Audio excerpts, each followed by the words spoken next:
Assalamualaikum warahmatullahi wabarakatuh. Alhamdulillahi rabbil alamin. Wassalatu wassalamu ala asrafil anbiya'i wal mursalin wa ala alihi wa sahbihi ajma'in, amma ba'du. Langkah yang pertama dan yang paling utama, puja dan syukur kita kepada Allah Subhanahu wa taala yang telah memberikan kepada kita nikmat iman, ihsan dan iman di hati kita bersama, sehingga kita dapat melangkahkan kaki, mengayunkan tangan menuju masjid yang sangat kita cintai ini.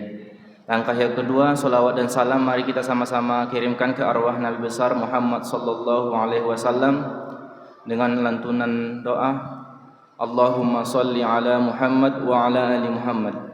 Sebelum kita memasuki rangkaian sholat tarawih sekaligus sholat witir yang insya Allah akan kita laksanakan secara berjamaah nantinya, alangkah baiknya kita akan mendengarkan acara tauziah Ramadan yang malam ini akan dibawakan oleh Al-Ustadz Mizan Aswari SE ME CDF kepada Al-Ustadz. Waktu dan tempat kami sediakan.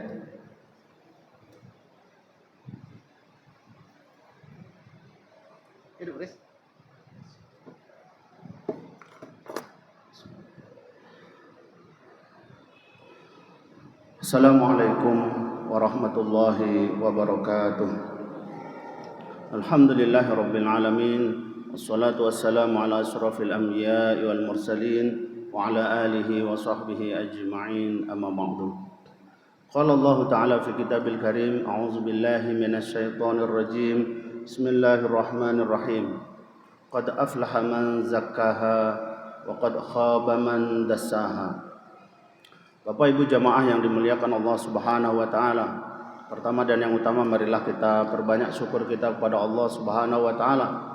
Di malam hari ini kita masuk malam ke-25 Ramadan. 24 sudah kita lewati dan semoga semua aktivitas ibadah yang kita lakukan 24 hari yang lalu di bulan Ramadan diterima pahala ibadah kita oleh Allah Subhanahu wa taala. Salawat dan salam marilah kita sampaikan kepada Nabi besar Muhammad sallallahu alaihi wasallam yang beliau adalah uswatun hasanah, contoh teladan terbaik kita dalam menjalani kehidupan ini. Dan semoga kita semuanya selalu diberikan kekuatan, keistiqomahan untuk hidup sesuai dengan tuntunan bimbingan Rasulullah sallallahu alaihi wasallam, sehingga pada saatnya nanti kita berhak mendapatkan syafaat dari beliau, sehingga kita bisa merasakan kehidupan bahagia di dunia dan terlebih yang pasti kita harapkan kebahagiaan di akhirat. Bapak Ibu jamaah yang berbahagia, Allah Subhanahu wa taala berfirman yang tadi saya bacakan di awal, qad aflaha man zakkaha wa qad khaba man dassaha. Beruntunglah orang-orang yang membersihkan jiwanya dan merugilah orang-orang yang mengotorinya. Dari ayat ini kita paham bahwa penting buat kita untuk membersihkan jiwa. Jiwa adalah merupakan salah satu unsur, salah satu bagian yang ada di dalam diri kita. Ada fisik, ada jasmani, ada rohani. Ada jasadiah, ada ruhiyah. Ada badan kita, kemudian ada jiwa kita.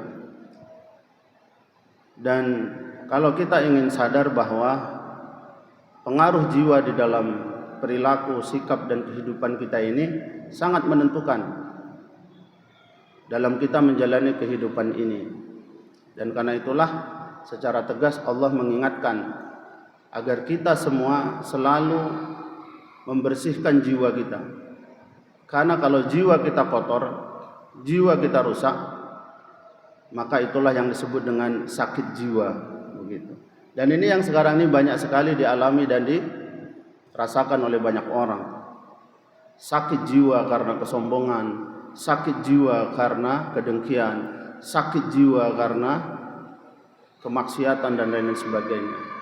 Nah, karena itulah mari kita sama-sama Bapak Ibu yang dimuliakan Allah, kita bersihkan jiwa kita. Dan membersihkan jiwa ini bagian dari hal yang sangat penting dalam kehidupan kita. Bahkan Ibnul Qayyim Al-Jauziyah menulis satu kitab yang judulnya Tazkiyatun Nafs. Secara khusus Ibnu Qayyim Al-Jauziyah membahas bagaimana perilaku, sikap, tabiat jiwa itu. Bapak Ibu, jiwa ini jika kita tidak menyibukkannya dalam kebaikan, maka ia akan cenderung menyibukkan kita dalam keburukan. Jika kita tidak menyibukkan jiwa ini dalam ketaatan, maka jiwa kita ini akan cenderung membawa kita kepada kemaksiatan. Disinilah penting kita mengelola jiwa ini. Dan bahkan Syekh Abu Bakar Jabir Al-Jazairi menulis satu kitab Minhajul Muslim. Salah satu yang dibahas oleh beliau dalam kitab itu, ada satu bab yang membahas tentang adab. Adab terhadap Allah, adab terhadap Rasulullah, adab terhadap Al-Quran, adab terhadap sesama makhluk, dan ada beberapa adab yang lainnya. Dan di antara salah satu adab itu adalah adab terhadap diri sendiri. Di dalam kitab itu dijelaskan bahwa yang menjadi bagian dari adab terhadap diri sendiri itu adalah bagaimana kita selalu melakukan introspeksi diri, melakukan muhasabah diri, melakukan perenungan, melakukan taubat, mensucikan jiwa. Itulah yang menjadi bagian dari adab terhadap diri kita sendiri. Maka boleh dikatakan jika ada orang-orang yang tidak mau bertaubat, yang tidak mau memuhasabah dirinya, yang tidak mau berintrospeksi dirinya, yang tidak mau mensucikan jiwanya, itu artinya orang tersebut adalah orang yang tidak beradab. Karena apa? Karena yang menjadi bagian dari adab adalah bagaimana kita mensucikan jiwa kita, muhasabah, introspeksi diri, bertaubat dan lain sebagainya. Nah, karena itulah penting bagi kita semua Bapak Ibu, bagaimana setiap waktu, detik dan hari-hari kita itu adalah upaya kita untuk mensucikan jiwa, untuk memastikan kita menyibukkan jiwa-jiwa kita ini dalam ketaatan kepada Allah Subhanahu wa taala supaya jauh kita dari keburukan dan kemaksiatan. Ada sebuah ungkapan yang menarik bahwa jika kita ingin berlari mengejar kebaikan, maka jika kita ingin jauh dari keburukan, maka kita kejarlah kebaikan. Jadi bagaimana kita setiap hari kita, waktu-waktu kita isi dengan hal-hal yang baik. Bapak Ibu yang dimuliakan Allah Subhanahu wa taala, bahkan jika jiwa kita ini sudah baik, jiwa kita ini sudah kuat, keadaan fisik tidak lagi menjadi kendala. Kita ingat satu sahabat yang bernama Abdullah bin Ummi Maktum. Sahabat ini matanya buta. Suatu ketika bertanya kepada Rasulullah, "Ya Rasulullah, mataku buta. Haruskah aku sholat berjamaah ke masjid?" Kata Rasulullah, "Ya, enggak usah," gitu kan. Karena matanya buta. Secara fisik tidak bisa melihat.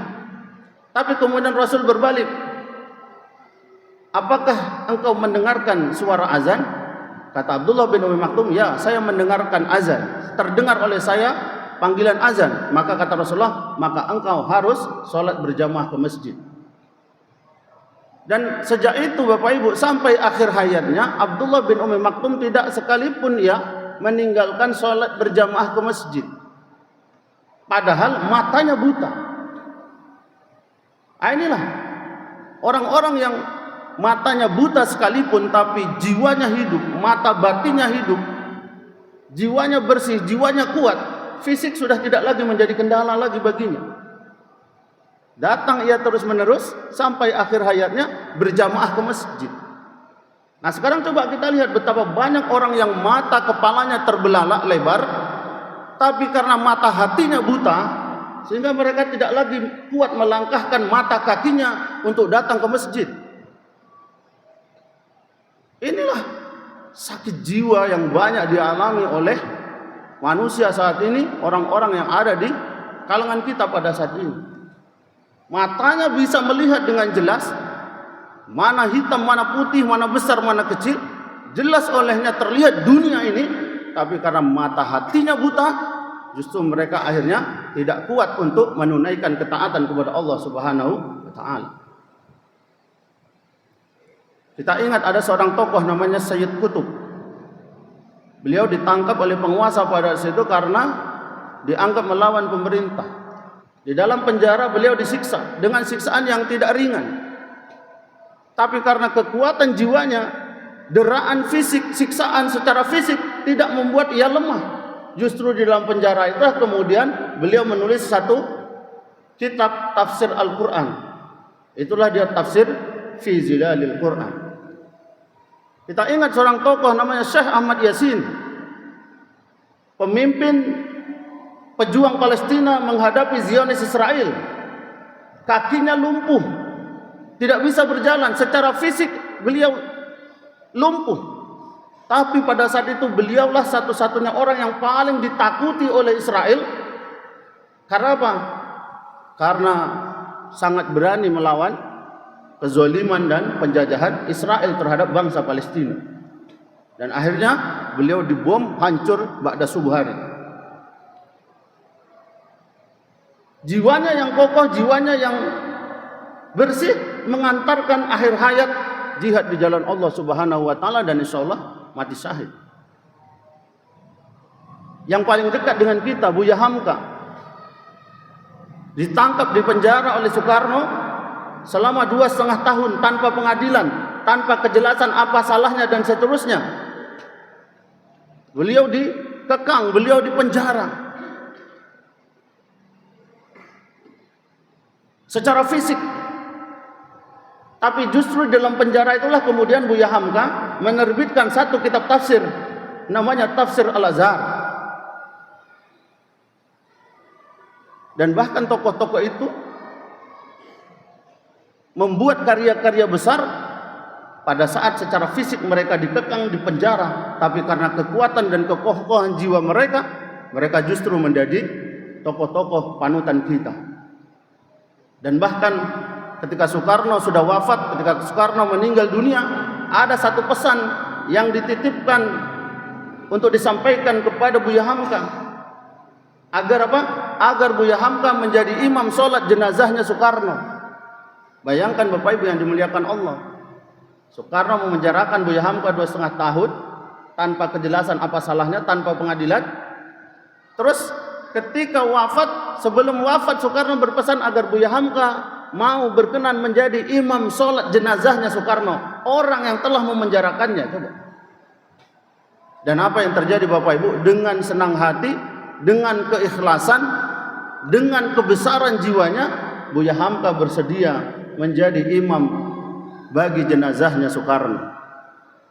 Bapak Ibu yang dimuliakan Allah Subhanahu wa taala, begitu jiwa-jiwa ini sudah bersih, jiwa-jiwa ini sudah kuat karena ketaatannya kepada Allah Subhanahu wa taala, maka ia akan selalu tertuntun, maka ia akan selalu terbimbing untuk berada di jalan yang lurus, untuk berada di jalan yang benar, untuk semerta-merta taat di hadapan Allah Subhanahu wa taala, sekalipun manusia memusuhinya, manusia menderanya, manusia menzaliminya, tidak sedikit pun itu menggoyahkan kekuatan di dalam jiwanya. Inilah yang barangkali perlu kita upayakan, perlu kita ikhtiarkan sepanjang kita menunaikan ibadah puasa yang masih beberapa hari tersisa ini, Bapak Ibu yang dimuliakan Allah. Hari inilah hari-hari di mana kita menunaikan sunnah i'tikaf. Sepanjang i'tikaf mari kita betul-betul renungkan diri kita dalam renungan yang paling dalam. Kita muhasabah diri kita introspeksi diri kita sucikan jiwa kita dengan memperbanyak ibadah ketaatan kita kepada Allah Subhanahu wa taala. Untuk sejenak kita tinggalkan dulu tarikan-tarikan dunia. Untuk sejenak kita batasi dulu kecenderungan-kecenderungan kita untuk menikmati kesenangan dunia. Kita fokus, kita sungguh-sungguh berada di masjid, iktikaf di masjid sebagaimana yang disunnahkan oleh Rasulullah sallallahu alaihi wasallam. Bahkan Rasul tidak lagi pulang ke rumahnya sepanjang akhir-akhir Ramadan. Barangkali kita yang belum sempat, masih ada beberapa malam, kalaupun tidak bisa memenuhi di siang hari, setidaknya malam-malam hari kita isi dengan perbanyak ibadah, iktikaf, muhasabah, introspeksi diri, bertaubat kita kepada Allah supaya jiwa kita ini Setelah Ramadan ini betul-betul menjadi jiwa yang bersih. Dan jiwa yang bersih inilah Bapak Ibu yang akan mengantarkan kita kepada derajat yang mulia di hadapan Allah, derajat takwa yang menjadi salah satu dari tujuan puasa ini. Salah satu ciri orang-orang yang bertakwa dalam surat Ali Imran adalah wal afina 'anil nas. Macam mana kita bisa memaafkan siapapun yang telah berbuat salah kepada kita tanpa harus diminta. Kita ikhlaskan, kita lepaskan ego diri kita ini bahwa setiap kita pasti punya kesalahan. Sebagaimana orang berbuat salah kepada kita, bisa jadi kita juga punya banyak kesalahan terhadap orang lain. Dan karena itu atas apapun kesalahan yang diperbuat oleh siapapun terhadap kita, mari kita ikhlas memaafkannya, bahkan tanpa harus diminta sekalipun. Yang kedua, ciri orang bertakwa adalah bagaimana kita bisa menginfakkan sebagian rezeki yang diberikan Allah kepada kita. Allazina yunfikuna fis sarra'i wad dharra. Menginfakkan sebagian rezeki dalam keadaan lapang maupun sempit. Ini juga hari-hari di mana kita diwajibkan untuk menunaikan zakat fitrah. Bapak Ibu yang dimuliakan Allah, zakat fitrah ini berbeda dari zakat-zakat yang lain. Zakat mal, zakat profesi, zakat yang lain. Zakat yang lain itu untuk tujuan mensucikan harta kita, mensucikan penghasilan kita. Tapi zakat fitrah untuk tujuan mensucikan diri kita. Dan tidak sempurna puasa seseorang tanpa menunaikan kewajiban zakat fitrah. Nah, karena itulah mari kita tunaikan zakat fitrah. Karena apa? Berat amat bagi kita kadang-kadang untuk mengeluarkan kewajiban zakat ini. Bahkan masih banyak di antara kita yang enggan untuk membayar zakat. Kita boleh cek data-data di masjid-masjid barangkali. Dari sekian banyak orang, berapa yang menunaikan zakat? Nah, karena itulah mari kita tunaikan zakat fitrah untuk menyempurnakan puasa dan untuk mengembalikan kesucian diri kita nanti ketika Idul Fitri tiba. Jangan sampai diri kita ini, bahkan jiwa kita ini terkotori oleh hak orang-orang yang kita abaikan. Karena apa? Karena kita tidak menunaikan kewajiban zakat fitrah. Karena itu kami juga mengajak Bapak Ibu untuk bisa menyalurkan zakat fitrah melalui masjid yang kita cintai ini. Karena kita akan menyantuni atau kita akan menyalurkan zakat fitrah kita itu di masjid kita ini lebih kurang 200 mustahik. Lebih kurang 200 mustahik yang kita akan salurkan zakat fitrah yang kita himpun di masjid takwa kita ini. Dan karena itu mudah-mudahan Bapak Ibu semua bisa menunaikan zakat fitrah di panitia atau amil zakat di masjid kita yang kita cintai. Mudah-mudahan puasa yang kita tunaikan ini bisa menjauhkan kita, bisa menghindarkan kita, bisa membersihkan, mensucikan jiwa kita dari hal-hal yang bisa merusak dan bisa mengotori jiwa kita. Ketika puasa kita bisa menahan tidak makan, kita bisa menahan tidak minum, kita bisa menahan untuk tidak bergaul suami istri di siang hari. Untuk hal-hal yang boleh kita bisa menahannya. Tentu untuk hal-hal yang tidak boleh kita bisa lebih menghindarinya. Itulah salah satu hikmah dari puasa yang seharusnya bisa kita rasakan, bisa kita wujudkan di dalam diri kita ini. Terima kasih atas segala perhatian. Mohon maaf dari kesalahan dan kekhilafan. Selamat menunaikan ibadah puasa, selamat menunaikan iktikaf, dan selamat menyambut hari raya Idul Fitri. Mudah-mudahan Allah sempurnakan semua ibadah kita sepanjang Ramadan. Nasrun minallah wa fathun qarib wa basyiril mu'minin. Billahi taufiq wal hidayah. Wassalamualaikum warahmatullahi wabarakatuh.